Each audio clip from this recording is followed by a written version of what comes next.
What's up, people? Happy Monday. Hope all you had a great weekend. Okay, I have a slight hangover. I went to a Christmas party last night and my head is fucking killing me. But nonetheless, I digress. So, was today Brit's last air day? Like, was today her last episode? I mean, I figured she was leaving, but I didn't think she was leaving that soon, but okay.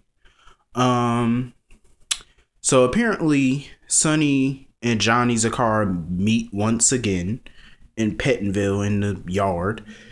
Johnny sends his apology or whatever for what happened, blah blah blah, and he says that he has a new crew in prison.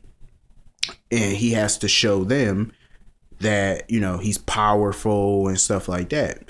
So he had his boys beat the shit out of Sonny. I was just looking at it like, damn, how the mighty have fallen. I remember how Sonny used to bully the shit out of Johnny Zakara. Even when Johnny was a good dude, you know what I mean? Like, Sonny used to still just bully the shit out of Johnny when Johnny worked for the Corinthos organization. The only reason Johnny never died was simply because Jason always stopped Sonny from killing Johnny, because Johnny did have loyalty. Which is true. If you watch the episodes from 2009 and early 2010, Johnny did have some loyalty to the Corinthos organization. Well, mainly for Jason. But, so Sonny got the shit kicked out of him. It's been a long time coming, might I add. It was good seeing Johnny Zakara again. I guess he has his little organization in the prison, I suppose. So anyway, Maxie and Lulu are at Kelly's diner talking about their better halves, or somewhat better half. And they're worried about Dante and Nathan because they have to transport Cesar Faison to Pettonville.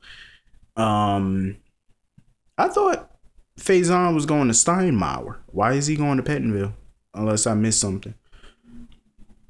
I thought they wanted him in a Supermax, or is Pettonville just the one stop to Steinmauer?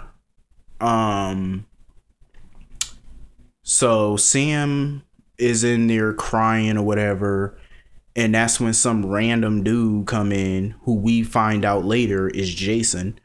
He comes in, grabs Sam at gunpoint to use her as bait so he can get away with Cesar Faison. So a shootout occurs. He shoots Nathan in the shoulder, jumps in the van, in the police van, and drive away with Cesar Faison. Okay, that was pretty action-packed. And then out of nowhere, Lulu shows up. Why is Lulu there at the PCPD? Like, why is she always up Dante's ass? Can that man do his job? I mean, it's his job to bring home the bacon, and it's her job to fry that sucker up. So why are you always at his job? Why don't you get you some business? Whatever happened to the Hornet Star? Like, why is she always up Dante's ass? And had she came at the very, very wrong time, she could have gotten herself shot. I mean, but she did actually come at a bad time. I mean, he is in the midst of a shootout. Lulu just gets on my nerves. I hate how they write these wives and these girlfriends and all these people as clingy. It's like, you can't go all day without seeing your better half. Like, if you know that they're at work, it's not like he's out screwing some other bitch. It's just like, come on, Lulu, seriously, get you some business. I'm just saying, you don't have to be up Dante's ass every 5 seconds. It's getting a bit redundant. And as the great Helena Cassadine would say, it's quite tedious. So, moving the fuck on. Nicholas is at Elizabeth's house still, and he calls for his guards to do a clean sweep of Windermere to make sure Helena Cassadine doesn't pop up at Windermere or whatever, because he does not want to see his grandmother, as usual. Speaking of, so we get to the pier, or the docks, where Helena meets Britt for the first time. And Britt opens up to Helena about her relationship with Nicholas and what went wrong, and telling her about what she and Spencer cooked up. And Helena was not too happy to hear about it because she was pissed that Britt used her great grandson in her scheme. And that's when little Spencer popped up. Spencer needs an ass whooping. I have to agree with everybody on that. That little boy is too grown for words. When he saw Helena, he said, "Who is this old?" He said, "Who is this broad?"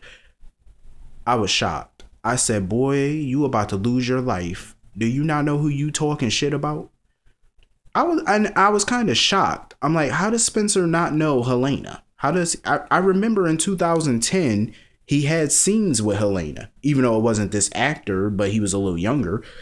But he had scenes with his grandmother. Well, his great grandmother. How don't he remember her? He don't remember her. But see, the power of Helena, she got that ass in line real quick. Helena set him straight 2.2. Like in 2.2 seconds, she set him straight. That little boy was scared when he looked into the eyes of Helena. Helena wasn't having that shit. You do not talk to the matriarch that way. Sorry, Spencer. Somebody need to give a leather strap to his ass. Anyway, so Jason brought Faison to the dock. And Helena told Jason, she got more shit for him to do, I guess, yada, yada, yada. Britt said her goodbyes to her mutter, and to Spencer, because her and Faison are about to leave Port Charles. But Liesl has to stay behind because she found out Nathan was shot, and she was pissed at Helena for letting Jason shoot Nathan. Did she really just call Helena a ratchet woman? Liesl, I like you, but don't ever speak to the queen like that again. Like, I'm just saying, don't speak to Queen Helena that way, because you lucky she didn't slit your throat. She's being quite, lenient towards you for some odd reason. I don't know, but you're lucky she didn't slit your throat like she did that cow that dropped Alexis, in her words. So anyway, I love Liesl though, but don't get it twisted. I choose Helena over Liesl any day of the week. But I do love Liesl. Just watch your words. Don't talk to Queen Helena that way. Anyway. And I find it quite striking. I find it interesting that when she was on the dock crying, did you notice how Helena went over to comfort her? I said, wow, my jaw just kind of dropped, because when I look at Helena, I don't see the comforting type. Like, honestly, don't. She's not the motherly type, in my opinion. Maybe the Stavros, but that's about it. She always babied him, but I'm just saying, she was never the motherly type of woman, cuddly and all that. Kind of scares me. Oh, Patrick and Carly. I forgot all about their conversation. I really didn't care. So he opened up to her and told her, I guess, about Jason, whatever. I don't know. I'm hung the fuck over. I'm trying to pay attention to the show, but I kind of didn't. To this particular episode. Carly sitting there with all this, I really could care less about Carly at this point. In my opinion, she's a waste of space.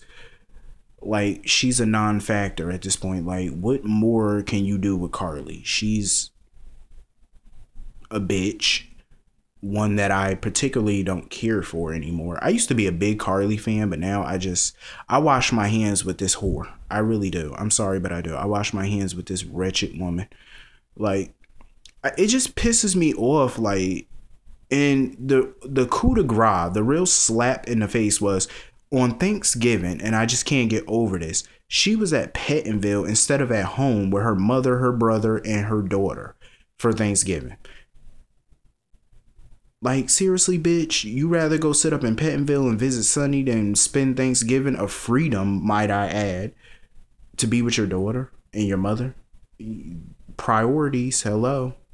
That goes to show where hers are.